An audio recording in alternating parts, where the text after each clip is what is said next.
Demain. Bonsoir, monsieur le ministre. Bonsoir, madame. Merci encore de nous recevoir. C'est moi qui vous remercie. Alors, vous étiez dernièrement à Port-Gentil, dans la province de Logué-Maritime, avec notamment un investisseur. Est-ce qu'on peut avoir l'objet de ce déplacement? Oui, c'est vrai, nous étions à Port-Gentil avec un investisseur. C'est dans le cadre du renouvellement des équipements de la C2N2I, donc la compagnie de navigation intérieure et internationale. La mission consistait à faire un état des lieux des équipements portuaires d'accostage de la C2N2I. Donc il fallait voir les quais de la C2N2I qui est en pleine phase de reconstruction et qui va acquérir de nouveaux navires. Donc il faut que ces navires soient sécurisés. C'est des navires assez longs. L'un d'eux fait par exemple environ 60 mètres. Donc il faut voir où est-ce qu'un bateau de 60 mètres va accoster. La dynamique d'embarquement des bagages et des matériaux ne va plus être la même. Donc il fallait revoir comment reconstruire tous ces quais afin que la compagnie puisse commencer avec beaucoup de sérénité.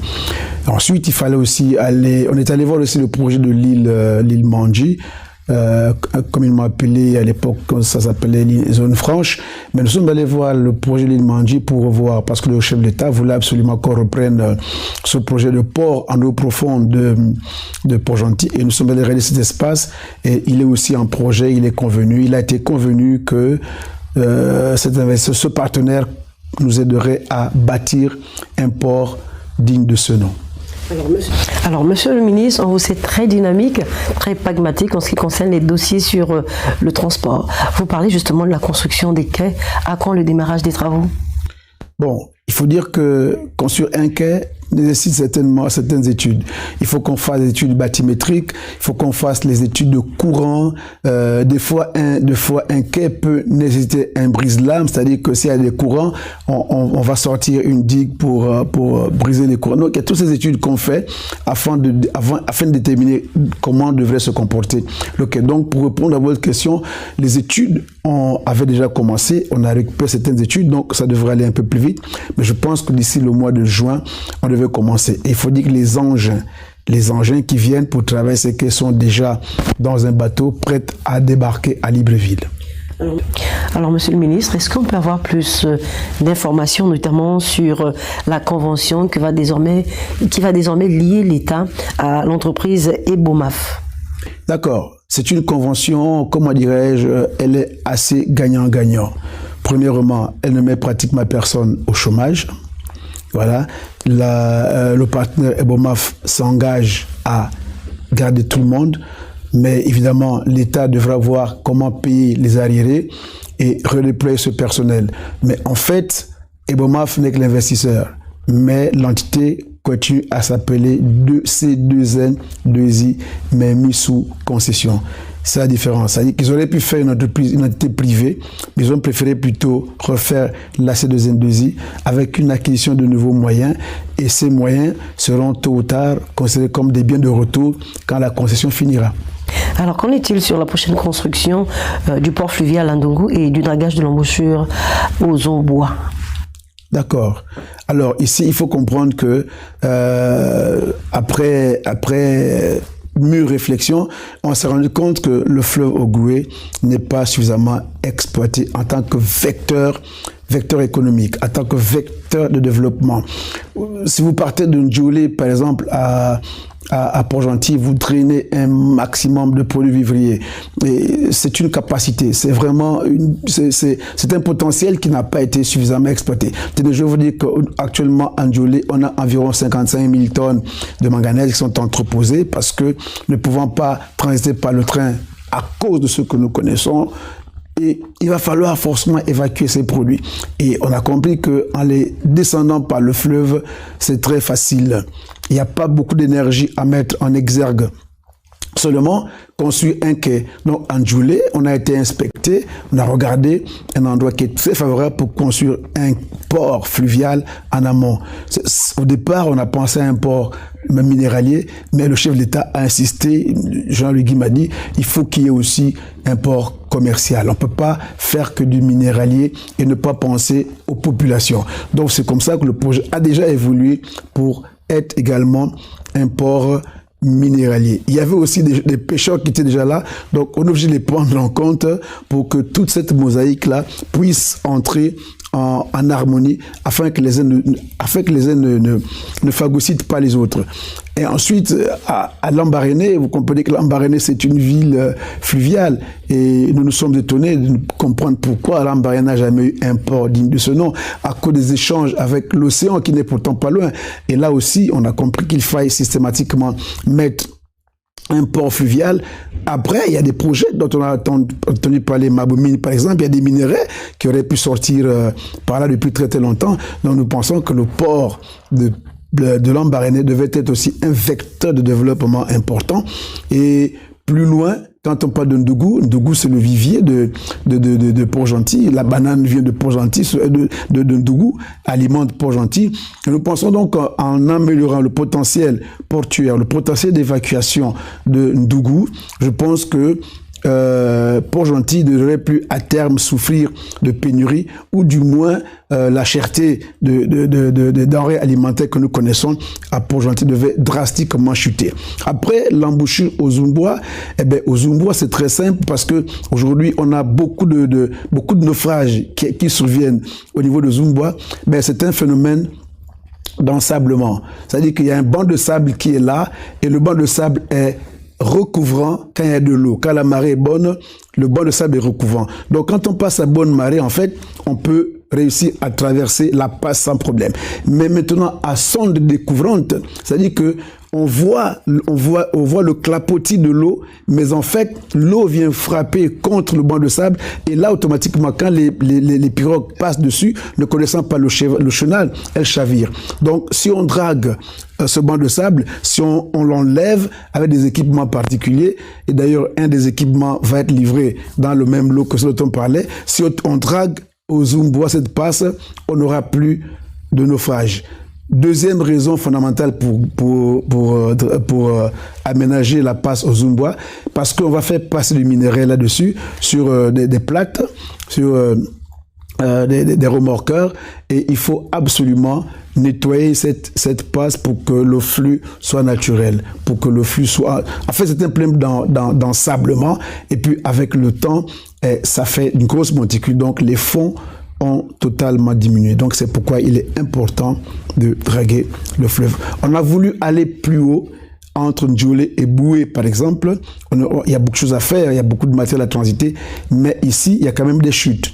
Alors, il faut comprendre que le fleuve, il y a un calcul, il y a une composition hydraulique qu'on ne comprendrait pas. C'est-à-dire qu'il y a des rochers qui sont là, qui font comme un jeu d'écluses et qui composent l'eau. Alors, briser ces rochers, casser ces chutes, on pourrait avoir aussi un phénomène de tarissement et d'augmentation de courant. Donc, tout cela, c'est en étude.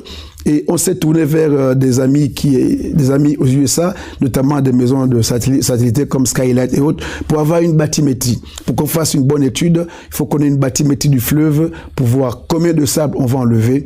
Et voilà, donc on est en train de réfléchir sur ces problématiques. Mais de Ndjoulé à Port-Gentil, ça se faisait déjà. C'est seulement qu'on n'a pas pensé qu'il fallait moderniser. Donc ça, c'est juste construire des quais puis commencer. Et l'étude a commencé déjà il n'y a pas longtemps, donc elle va être approfondie pour maintenant déterminer le coût global et se réasseoir avec les partenaires et voir comment repartir les charges. Alors, Monsieur le ministre, vous parlez énormément de travaux, de construction, justement. Où en est-on pour le projet sur la construction, concernant la construction du siège de la marine marchande, mais également de la direction générale des transports terrestres annoncée il y a quelques mois? Très bien. La direction générale des transports terrestres, elle est déjà en travaux. Ils sont en étude. Je veux dire qu'ils sont déjà en étude. Donc, vous connaissez le phénomène. Il faut qu'on attende que les marchés, le marché public puisse publier les appels d'offres. Il faut que les appels d'offres soient mis en compte. Il faut les mettre en concurrence. Après, ça prend un certain temps. Il faut débloquer l'argent au niveau du trésor. Là encore, c'est un process. Aujourd'hui encore, ou demain, si vous passez par là, vous trouverez des gens en train de faire des maîtrises. En fait, c'est un vieux bâtiment qui avait été conçu, qui n'avait pas été achevé. Et on a regardé l'armature du bâtiment. On s'est dit, en ajoutant des poteaux de soutènement autour, on peut monter jusqu'à R+3, R+4. Et si on arrive à aller à R+4, je pense qu'on pourra loger systématiquement beaucoup de nos compatriotes qui travaillent au transport, mais qui n'ont pas forcément un bureau où s'asseoir. Maintenant, pour ce qui est du siège de la marine marchande, il y avait un choix. Actuellement, au moment où je vous parle, beaucoup de mes collaborateurs de la marine marchande n'ont pas de bureau. Ils sont sans bureau fixe parce que c'est une situation qu'on a trouvée, il faut le dire. Il n'y a pas longtemps, ils ont été délogés d'un bâtiment où ils étaient à Olumi. Ils se sont retrouvés pratiquement sans bureau et ils ont perdu beaucoup de matériel. Donc aujourd'hui, l'État, le patrimoine nous a prêté des bureaux à l'immeuble Sika à côté, mais c'est une administration qui est normalement porteuse, qui peut pas vivre ça et là en allant louer à gauche à droite. Et je crois que ça dure des décennies. Donc on a pris par devers nous de mobiliser certains fonds propres de façon à ce qu'ils aient un bureau. Et qu'est-ce qui va se faire pour l'instant? Nous pensons que avec l'acuité du problème, c'est tellement récurrent. Donc on s'est tourné vers l'achat d'un siège. Et par la suite, maintenant, ils pourront construire. Donc, je pense que les discussions vont bon train avec l'agence immobilière. Normalement, d'ici le mois de juin, ou plus tard, ils devaient être logés. C'est seulement transitoire parce que, en fait, ils ont un terrain, ils ont un open terre où on pense ériger un bâtiment de la marine marchande en bonne et due forme. Monsieur le ministre, dernièrement, lorsque vous êtes passé sur les antennes de Gabon Première, notamment de l'émission Les Grands Dossiers, vous parlez de la digitalisation des documents de transport. Où en est-on avec le premier document digitalisé, mais également sécurisé? Très bien. Alors, il y a seulement un problème, c'est que si on digitalise, il faudrait que toutes ces machines soient au même endroit. C'est-à-dire que le client, il vient le matin, le souscripteur vient le matin, un peu comme veille le passeport aujourd'hui. Il vient le matin, il fait ses prélèvements, le dossier est rendu imprimable, traitable, et automatiquement il paye sa taxe parce qu'il faudrait que le trésor public soit représenté, et aussitôt après, il rentre dans une autre salle, on imprime, il va avec son permis ou sa carte grise ou son document de transport. Donc vous pensez bien, vous comprenez donc que tout cela est tributaire à ce bâtiment où tout devait être entreposé en même temps. Donc le bâtiment, il faudrait que le bâtiment qui doit abriter ces équipements soit érigé pour que tout marche au mieux. C'est seulement à ce niveau, les partenaires qui nous accompagnent dans les moyens électroniques, ils ont déjà passé commande, les équipements sont prêts, mais il faut bien qu'on les mette quelque part. Nous sommes plus ou moins ralentis par les locaux qui ne sont pas disponibles. Alors, monsieur le ministre, on ne peut évoquer le volet transport sans parler justement du secteur ferroviaire. Où sommes-nous aujourd'hui avec le plan de remise à niveau et à quand la nouvelle ligne de chemin de fer? Le plan de remise à niveau, il faut dire simplement que nous avons trouvé un plan. Au moment où nous arrivons à la destinée, à la gestion de la chose publique, nous avons trouvé un plan de remise à niveau qui était là, mais qui ne marchait pas bien. Voilà. Et donc, j'ai demandé à la compagnie, à CETRAG et l'ARTEF de se mettre ensemble pour réexaminer ce plan et proposer autre chose qui soit beaucoup plus viable. Et c'est ce qui se fait actuellement. Donc, aujourd'hui, qu'est-ce qui s'est fait exactement? Il y a un rail, une longueur de rail qui a été changée. C'est-à-dire qu'on est passé du petit rail de 0,50 au rail qu'on appelle le 60.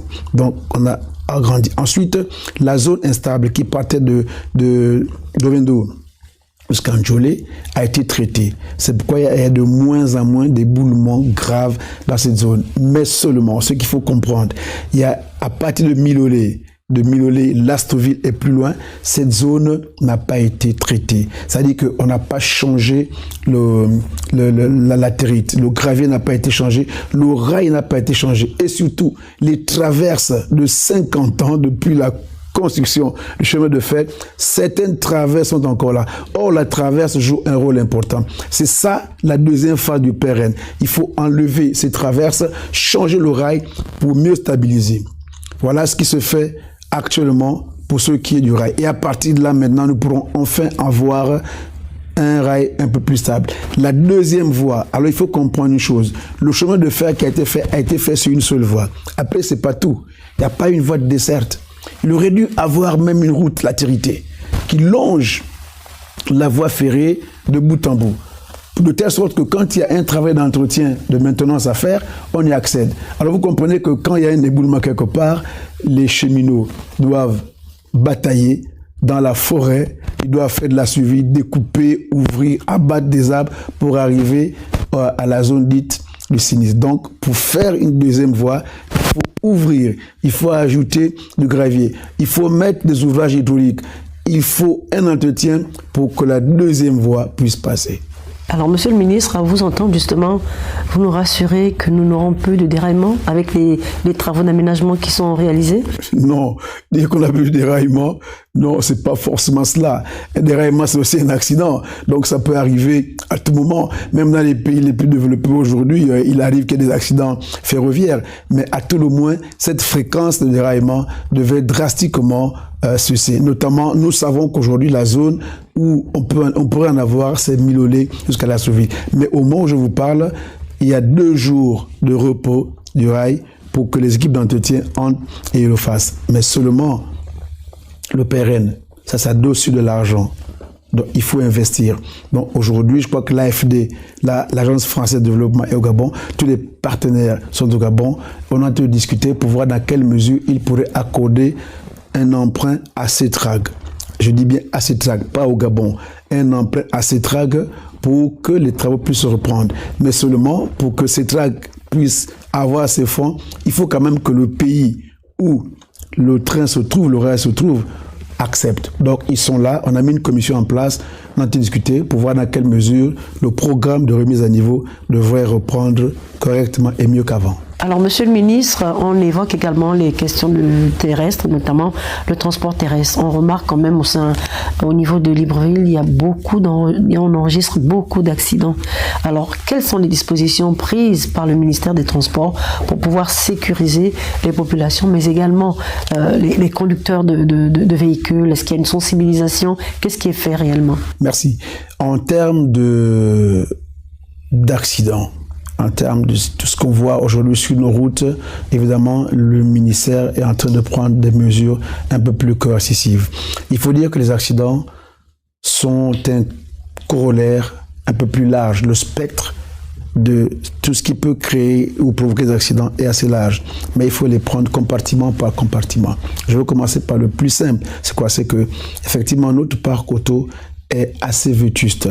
Voilà, il est assez vétuste et la mesure qui consistait à ne n'importer que des véhicules de moins de 5 ans a plutôt corsé l'addition.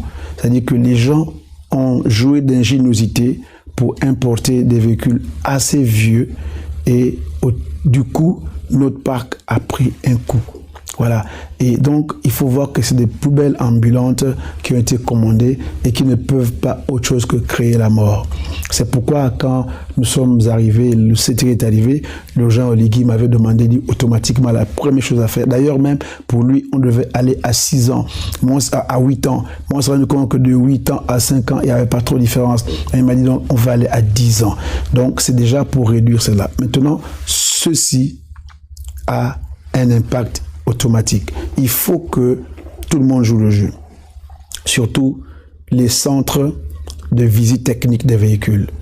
Ce sont des partenaires importants pour cette histoire et malheureusement on constate qu'ils ne jouent pas le jeu. Ils ne devraient pas du tout donner, par exemple, des visites techniques automatiquement quand ils voient que le véhicule il a un certain âge.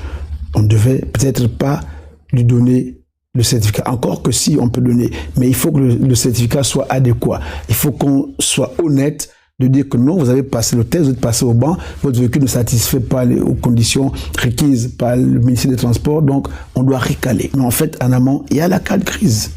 Il y a la carte grise. Le ministère des Transports ne doit pas délivrer de carte grise à des véhicules surannés. Donc si on dit 10 ans, il faut que tout le monde joue le jeu. Malheureusement, bien avant que nous soyons là, ou peut-être même déjà là, je dois l'avouer, quand on a fait des contrôles, on a vu des véhicules qui ont été immatriculés, mais qui avaient plus de 10 ans, plus de 15 ans. On a arrêté à peu près 860 cartes grises qui ont été malheureusement immatriculées. On a même remonté un peu la filière. On s'est rendu compte que les véhicules venaient de Belgique et ils ont fait une fausse carte grise en Italie qui rajeunissait le véhicule. Et arrivé au Gabon, ils ont gratté le numéro de châssis. Vous voyez un peu, pour que le policier, même s'il regarde, il verra passer gratter. Donc, on a des photos. Donc, voici un peu un ensemble dangereux qui fait que vraiment, il y a des voitures qui ne devraient pas rouler, sérieusement. Donc, ici, aujourd'hui même, on a convoqué un des centres, comme on dit, de visite technique, et on les a sommés de se mettre aux normes. Sinon, on va être obligé non seulement de dénoncer la convention, parce que tenez-vous bien, c'était des conventions de 11 ans minimum, entre 11 et 15 ans. Donc, on va devoir dénoncer ces conventions. Après, tenez-vous bien, il y a aussi l'exclusivité. Donc, il faut qu'on arrête avec l'exclusivité parce que ça tue la concurrence. Voici une des causes principales qui fait qu'on n'arrive pas à juguler. C'est vrai, on va parler de stupéfiants, on va parler d'alcool aussi, mais tenez, plus près de nous, nous tous ici, nous achetons des pneus d'occasion. On achète des pneus d'occasion. A dit que les pneus d'occasion, la gomme a un temps, une durée de vie, normalement. Donc, après un certain temps, le fabricant, il sait que ce pneu a roulé 2 ans, il est inutilisable. Voilà, il est usité et il faut le mettre à côté. Mais nous, on fait quoi? On va en Europe, on va à l'Hexagone, on paye des conteneurs de pneus déjà usagés, on les amène et on les vend et nous les achète. Voici notre corollaire. Le pneu joue pratiquement 50% ou 60% dans le freinage. Alors, un pneu qui a perdu toute sa gomme ne va pas freiner comme un pneu normal. Donc, quand on parle de mesures, voici d'autres mesures, on se rend compte que, tiens, il y a d'autres corollaires. Il va falloir quoi? Il faut qu'on prenne des mesures fortes et refuser d'importer des pneus d'occasion au Gabon. D'une part. D'autre part, il va falloir que j'étudie avec mon collègue de l'économie par rapport à la douane. Faut-il baisser le prix du pneu pour que au moins le citoyen lambda puisse acquérir un pneu neuf? Parce que il faut les regarder. S'acheter 4 pneus en même temps, ça tient de la gageure quand on voit le prix. Donc, il y a tout un ensemble, de mesures qu'il faille prendre qui ne vont pas concerner que le ministère des Transports. Donc voilà, il y a tout cela. Parfois, on a un accident parce qu'on veut freiner, on veut éviter un trou sur la route et ça déporte. Et ça déporte après en face. Et il y a aussi d'autres corollaires. Les grumiers et les gros porteurs ne sont plus aux normes. Vous voyez, la traverse là qui porte les grumes, elle est en dépassement aujourd'hui. Et ces véhicules, on les a trouvés là. Donc, il y a d'autres mesures. Il faut dire aux gens, par exemple, à ceux qui nous disent, écoutez, à partir d'une certaine période de l'année, ces voitures ne devraient plus circuler. Donc, il y a tout un ensemble de mesures, une batterie de mesures qu'il faut mettre en place pour diminuer un tout petit peu la mortalité que nous voyons aujourd'hui sur nos routes. Parce qu'il faut le reconnaître, il y a ce phénomène et il faudrait que tous les départements concernés se mettent ensemble pour qu'on y arrive. Monsieur le ministre, après avoir organisé un atelier sur la sauvegarde de la vie humaine en mer notamment, les conclusions attendues tardent à se concrétiser dans un exercice, sinon dans un temps réel. À quand donc la mise en pratique, sinon l'applicabilité de ces conclusions? À quand donc la mise en pratique, sinon l'applicabilité de ces conclusions? D'accord. Bon, il y a des choses qui sont subtiles, qui ne se voient pas forcément. Je vous dis, par exemple, aujourd'hui, pour qu'un bateau puisse avoir le certificat de navigabilité, il doit satisfaire tous les contrôles. Voilà, je vais vous dire honnêtement, et ça va vous surprendre, il est arrivé que le chef de l'État, le général Brice Clotaire Oligui Nguema, m'envoie un document pour dire, bon, voici, quelqu'un m'a dit ce document. Il me l'a envoyé, j'ai regardé, je dis, monsieur le président, malheureusement, aucun inspecteur ne pourra signer ce document parce qu'il n'est pas conforme. Et il m'a dit quoi? Il me dit, bah, écoutez, que la loi s'applique. Donc, vous voyez, il y aurait eu peut-être à un temps des passe-droits, mais on était confrontés à un problème où ce bateau n'est pas en état de naviguer. On l'a purement et simplement refusé le certificat de navigabilité. Donc, les mesures dont on parle, elles sont là, c'est celles-là. Par exemple, aujourd'hui, un inspecteur vous dira, moi, monsieur le ministre, je ne signe pas ce certificat parce que je ne veux pas aller en prison. Donc, ça veut dire que quelque part, la coercition qui est mise en place marche. La peur d'aller en prison marche et la rigueur qui est mise, elle est là. Donc, il y a des commissions maintenant qui siègent et il est arrivé que moi aussi, je renvoie des documents, je dis je ne peux pas signer ça parce que ça ne me semble pas conforme. Donc ça, c'est le côté administratif, le côté coercition sur les documents. Ils sont là, on est très rigoureux et ça se passe bien à tout le moins. Maintenant, il y a un autre côté. L'atelier avait 2 pans. Il y a le pont sauvetage.